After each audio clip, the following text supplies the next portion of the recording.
जी, बहुत-बहुत स्वागत है आपका टीवी मसाला में और क्या अपडेट देना चाहेंगे? कल राखी से बात हुई है और उन्होंने कहा है कि उनके ट्यूमर को और उनकी यूट्रस को कल निकाला जाएगा, उनकी सर्जरी की जाएगी। वो बहुत घबराई हुई हैं, रो भी रही है। फ़िलहाल उनके हेल्थ वाइज़ क्या अपडेट देना चाहेंगे? देखिए काफ़ी अभी राखी परेशान चल रही है, रो भी रही है, काफ़ी नर्वस है। इस टाइम वो उसको मैं एज़ अ वॉरियर नहीं देख रहा हूँ। इस टाइम वो बहुत ही एक असहाय लड़की महसूस हो रही है क्योंकि उसका कोई नहीं है।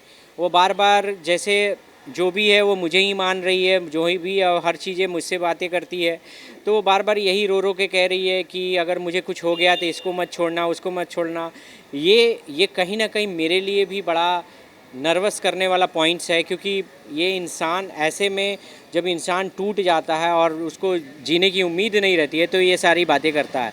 और मैं भी बहुत नर्वस हूँ अभी, इसीलिए मैं चाहता हूँ कि जितने फैंस हैं लोग वो लोग आप प्रे करो कि राखी जल्दी से रिकवर हो जाए और फिर से हंसती बोलती आ जाए। मैं उन तमाम दुश्मनों से भी रिक्वेस्ट करूँगा कि प्लीज़ उसे बद्दुआएं देना बंद करो।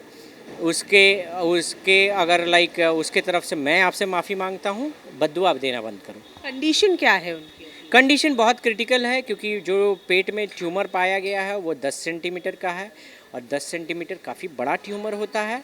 और अभी अपने को नहीं पता है कि क्या क्या एरिया इन्फेक्ट किया है उस ट्यूमर ने, क्योंकि अब जब ऑपरेशन के दौरान ही पता चलेगा कि क्या एरिया को इम्पैक्ट किया है, नहीं किया है, क्या कोर्स ऑफ एक्शन है, ये सब चीज़ें पता चलेंगी। तो बट कंडीशन तो बहुत ख़राब है क्योंकि लाइक ट्यूमर 10 सेंटीमीटर का काफ़ी बड़ा होता है। तो अभी हॉस्पिटल में एडमिट करने के बाद उनकी कंडीशन थोड़ी सुधरी है या कुछ सुधार आया है?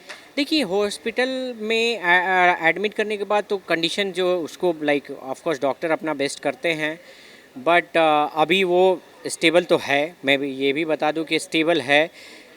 लेकिन चूँकि सर्जरी जब पेट का ऑपरेशन होता है तो एक नया जीवन मिलता है, उसमें कुछ भी हो सकता है।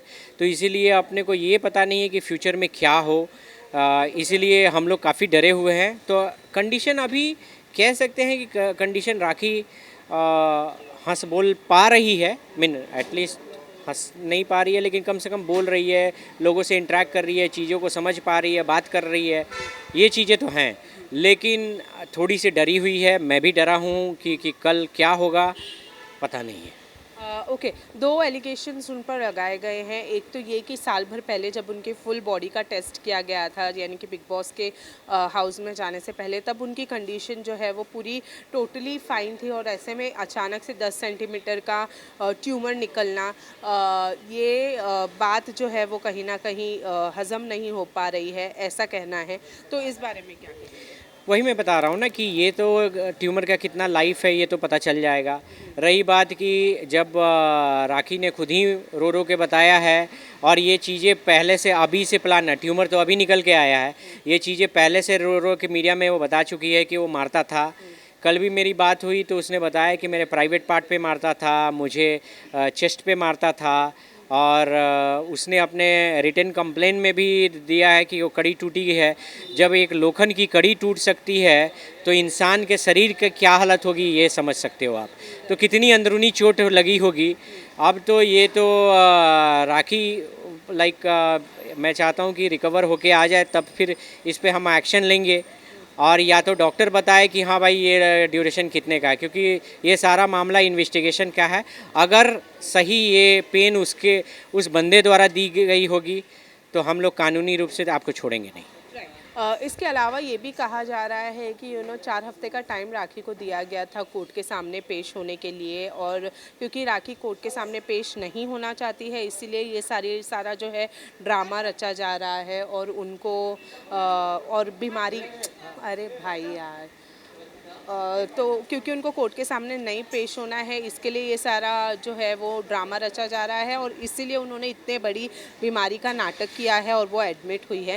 फिलहाल इस बारे में क्या कहेंगे?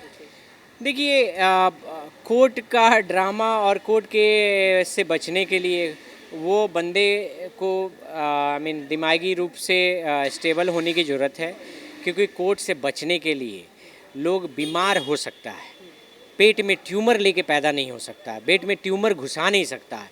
तो ये मीन्स लाइक किसी समझदार इंसान से बात करने और मेच्योर्ड इंसान से, जो अनमेच्योर्ड इंसान है जिसकी सारी हरकतें हम लोगों ने देख रखी है, उसके बारे में क्या ही मैं बोलूँ। ये कोर्ट या तो ये बंदा जितनी बड़ी बड़ी बातें करता है कि मैं कोर्ट में ये हूँ, मैं कोर्ट ने ये डायरेक्शन दिया है, इसकी एक भी बातें सही नहीं हुई। राखी आते अरेस्ट हो जाएगी, इवन वो सनातनी जो थी राखी जब भी आएगी अरेस्ट हो जाएगी। कहाँ अरेस्ट हुई राखी? आप तो कानून हो नहीं, क्योंकि आप राखी को अरेस्ट कर लोगे, राखी अगर गलत की होगी तो कानून सज़ा देता है, ठीक है। आप लोग खुद जो है जो सज़ा काट रहे हो या काटने वाले हो, वो आप दूसरे पर क्या कमेंट्स कर सकते हो। और रहा बात की कोर्ट का, तो मैं तो कोर्ट जो उचित कार्रवाई होगा वो करेगा। कोर्ट का वो हम अपना टेक्निकल टर्म क्यों बताएं कि हम लोग क्या कार्रवाई या हमारे पास क्या ये है, वो हम इसको बताना चाहते नहीं हैं। वो हमारे वकील, हमारे एडवोकेट, वो खुद ही इसको कोर्ट में जवाब देंगे। लास्टली कब है सर्जरी और क्या स्थिति है? क्या राखी टोटली मतलब फाइन है? उनकी हेल्थ कंडीशन एकदम ओके है सर्जरी को प्रोसीड करने के लिए? क्या है नहीं, अभी फ़िलहाल राखी की जो चीज़ें हैं वो बहुत स्टेबल नहीं है। उसकी blood conditions like I mean check हुई है, तो सिंस उसके जैसे लाइक मीन्स बीपी वगैरह अभी थोड़ा से हाई थे, क्योंकि चेस्ट पेन को लेके वो एडमिट भी हुई थी, तो हाई थे। और जो चीज़ें उसके ख़िलाफ़ बोली जा रही हैं उसको कहीं ना कहीं मेंटली इम्पैक्ट करता है। कुछ लोग उसको भद्दा कमेंट करते हैं, उसको अभी भी ड्रामा के लिए कह रहे हैं, तो वो कहीं ना कहीं उसको इम्पैक्ट करता है, जिसकी वजह से उसकी स्थिति बहुत स्टेबल नहीं है ताकि ऑपरेशन हो जाए। अभी डॉक्टर ने भी आके उसको काफ़ी सहारा दिया है। डॉक्टर ने कहा है हम आपके साथ हैं, हॉस्पिटल के अदर स्टाफ ने भी बहुत सहारा दिया है, बोला है कि हम साथ हैं, आप मेंटली अपने को स्ट्रॉन्ग करो, चीज़ों से, ट्रॉमा से बाहर निकलो। और मैं सेम वे में जितने भी दोस्त दुश्मन सबसे रिक्वेस्ट करूँगा, प्लीज़ आप दुआ करें कि अभी अपने चीज़ों को भुला के आप दुआ करें। हम लोग आपसे लड़ लेंगे बाद में, लेकिन पहले फ़िलहाल के लिए बद्दुआ देना बंद करें। ये उस बच्ची के पास कोई नहीं है, उसके माँ बाप को आप लोगों ने छीन लिया, उसके पैसे आप लोगों ने ले लिए, उसको इस हालत में पहुंचा दिया है कि आज वो ज़िंदगी और मौत से लड़ रही है। तो कम से कम अब तो बद्दुआ देना, अब तो बुरा करना बंद करो, क्योंकि ऊपर वाला है। आप दूसरे के साथ बुरा करोगे, आपके साथ भी बुरा होगा, आपकी भी फैमिली है। तो प्लीज़ आप थोड़ा सा इन भगवान से डरो, ईश्वर से डरो, ठीक है, क्योंकि आप दूसरे के साथ गड्ढा खोदोगे, आप भी उसी गड्ढे में गिरोगे। थैंक यू सो मच हमसे बात करने के लिए रितेश। Thank you.